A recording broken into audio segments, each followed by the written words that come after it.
ব্রাজিলের বিশ্বকাপ স্বপ্ন শেষ হয়েছে শেষ ১৬তেই। নরওয়ের কাছে হারের পর আবেগঘন প্রতিক্রিয়ায় জাতীয় দলকে বিদায় জানানোর ইঙ্গিত দিয়েছেন তারকা ফরোয়ার্ড নেইমার। ম্যাচের যোগ করার সময় পেনাল্টি থেকে ব্রাজিলের একমাত্র গোলটি করেন তিনি।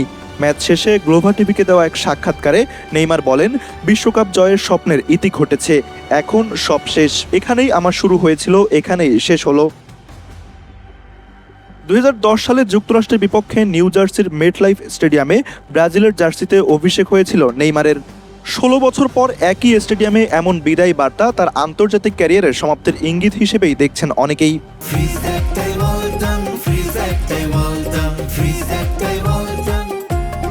এই হারের মধ্য দিয়ে ১৯৯০ সালের পর বিশ্বকাপের সবচেয়ে বাজে ফল করেছে ব্রাজিল।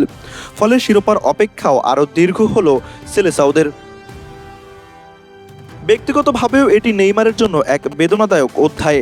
ম্যাচ শেষে কান্নায় ভেঙে পড়েন তিনি। ৪টি বিশ্বকাপ খেলেও শিরোপা জিততে না পারা দ্বিতীয় ব্রাজিলিয়ান হিসেবে নাম লেখালেন এই ফরোয়ার্ড।